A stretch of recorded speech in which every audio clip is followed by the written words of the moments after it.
If you're tired of packing for your cruise only to find yourself lugging around items you never used, or worse yet, things that got confiscated when you tried to board the ship, in this video I'll show you exactly what not to bring any longer so you can save space, avoid headaches, and enjoy your cruise stress-free.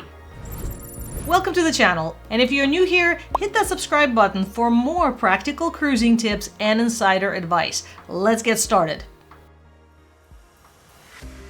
The first list is going to be about items that are either banned or restricted by the cruise lines. Now, some of those items are really obvious, so I'm not going to cover them here, but I want to go over a few items that are not so obvious, and also the items that are now banned that weren't banned just recently. So first of all, weapons and self-defense tools. Most people would know not to bring a gun on a ship, but there are many smaller things like Swiss Army knives that are restricted. Self-defense tools like tactical pans or even the prepper spray will be confiscated. And what's surprising to many people is that toy guns are also often prohibited. So if you bring a toy gun for your kids, it can get confiscated. By the way, have you ever been surprised by something that you were not allowed to bring on a ship? If so, leave it in the comments. I would love to read it.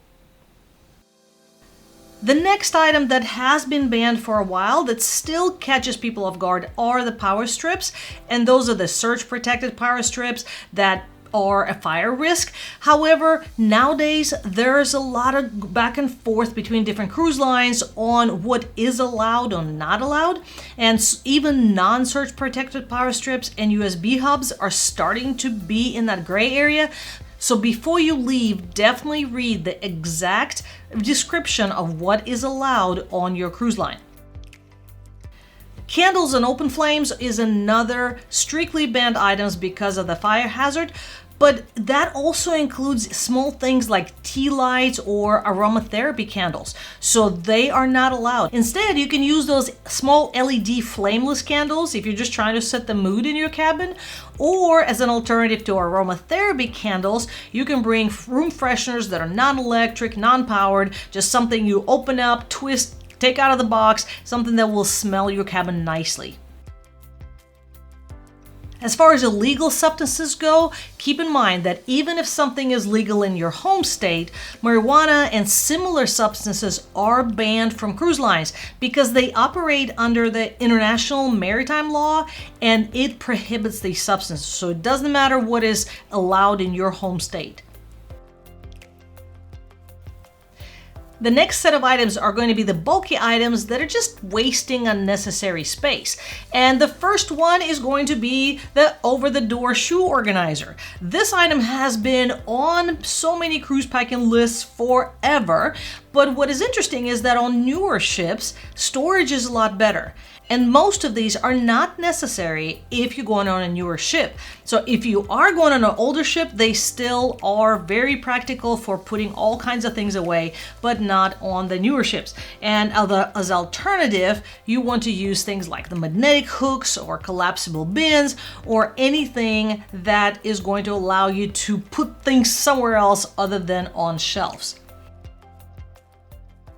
Another item that is often brought but not used are the water shoes. And what I would recommend is to only pack them if your excursions require them, or if you're going to places that is known for rocky beaches. If you're not going on a beach excursion and you're just going to go out to town and get a drink or go on a food tour, you really don't need to bring those with you. Another very common mistake is to bring too many pairs of shoes because they really do take up a lot of room. So if you can limit yourself to some versatile pairs, some sneakers, sandals, one formal shoe, then it's much easier for you to pack everything else in and not lug too many pieces of luggage around.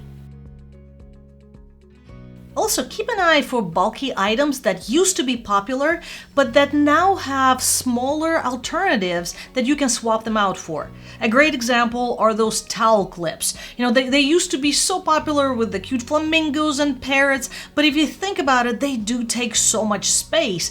And in a recent time, The towel bands that you can strap on top of the towel over the chair have become a lot more popular, and they're lightweight and they save you a lot of space. By the way, if you find this video helpful, hit that like button to let me know.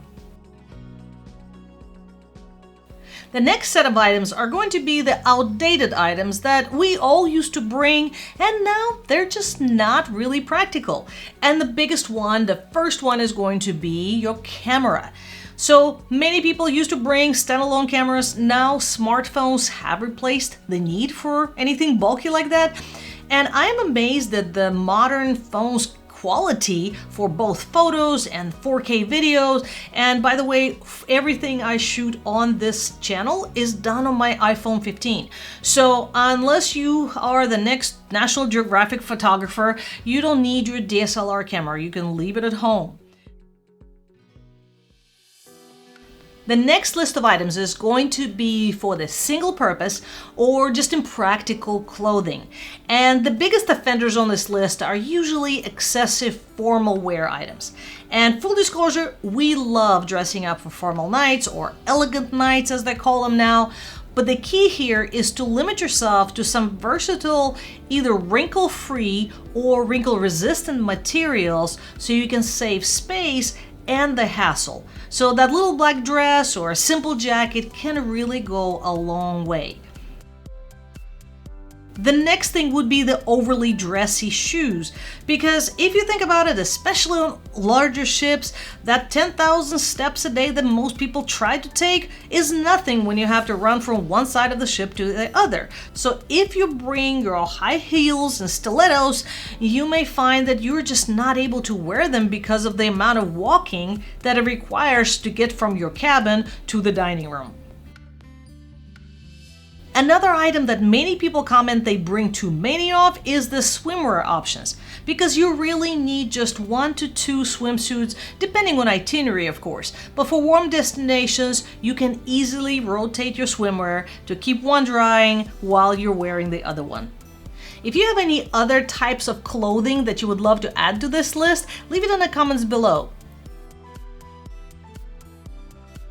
And in this section, we'll cover the unnecessary items that you just don't need to bring. And the first one is going to be very expensive jewelry. As much as you try to look nice on a ship, it's better to leave your valuable pieces at home. Many people actually use costume jewelry or cubic zirconia and alternatives, and that way you don't have to worry about risk of theft, and it still looks nice for any of those formal nights or portraits. By the way, I'd love to know, what is your go-to accessory for dressing up on a cruise ship? Leave it in the comments. The next would be the bulky first aid kits. You do want to bring a small kit with essentials like band-aids, ibuprofen, motion sickness remedies, but you don't have to bring a bulky first aid kit for every type of emergency because there is a medical center on the ship. One thing I'll mention here though, if you have any prescription medicines, make sure to bring extras for emergencies or delays. Another item that many people are wondering about are the extra towels, especially if they're going off the ship, and you don't need to bring any of them. Cruise ships do provide all the towels you need, and they will have the pool towels and the excursion towels that are included. Another thing that you don't need to worry about is excessive foreign currency, so you want to bring some cash for tipping or emergencies, but most shops and restaurants in ports that you visit will accept credit cards. And you don't have to worry about bringing too many payment options. Most times, just if you bring a couple cards, that will be enough, but make sure to bring at least 2 credit cards because your primary card may get rejected because your credit card issuer might think it's fraud if you're in a different country, so make sure you do have a backup. If you found this video helpful, hit that like button to let me know, and then watch these videos next with more practical tips for cruising, or these videos that will help you save money on your next cruise.